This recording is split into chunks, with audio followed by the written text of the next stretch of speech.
Hello everyone. In this video, we are going to see about the planning strategy in SAP. There are several planning strategies provided by SAP, start from make to stock to make to order. So depends upon our business process, we need to choose planning strategy carefully. This planning strategy is applicable for in-house materials like semi-finished or finished goods. So what is planning strategy? Planning strategy is method or procedure of planning of your production quantity and dates.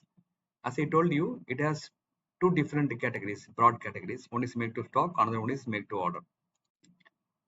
There are different stages available in the planning strategies.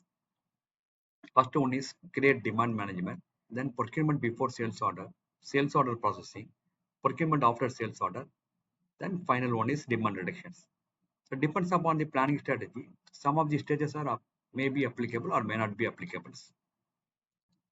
We will see in detail about the each strategy in subsequent videos.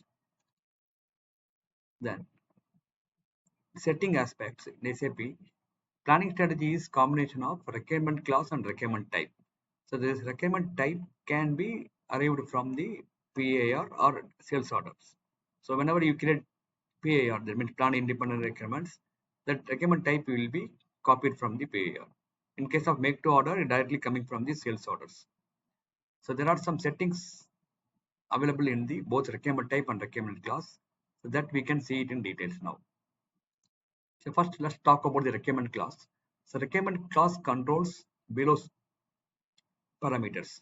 First one is planning indicators, whether you want to consider the stock or not. So that will be controlled by the planning indicators. Then consumption indicators, how your planned independent requirements need to be consumed, okay, in case of make to stock scenarios. Then configurations allowed or not. So in case of variant configurations, okay, whether that configuration is need to be triggered at the time of sales order creation or not, that also will be controlled through this configuration indicator. Then reduction of PAR. So once material is produced or delivered to the customer, on what point of time your planned independent requirements need to be consumed is defined by these categories.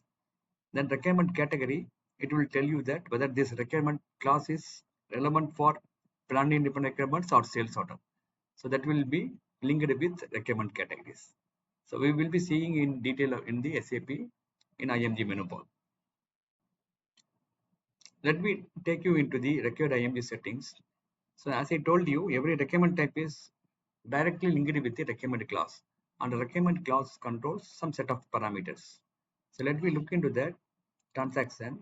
So where your each requirement type is linked with the requirement class, and the requirement class settings are maintained in the maintain requirement class transaction. So here every requirement class is that its relevant control parameters are maintained here. So let me look into the settings of strategy. So every strategy is linked with requirement type of demand management and requirement type of customer requirements. So let's take the planning strategy 40, which is make to order scenario, which is linked with requirement type BSF, and automatically requirement class and its settings are copied from here. Same way, the customer sales order requirement type also linked with requirement class, and the relevant settings are copied to this planning strategy. So whenever you refer the strategy 40, this setting will be applicable. So since SAP has provided a variety of planning strategies, so we will be seeing all the important planning strategy of both make to stock and make to order scenario in our next video. Hope this video will give you overall idea about this planning strategy. So we will see you in detail about each planning strategy in our next video. Thank you for watching. Bye.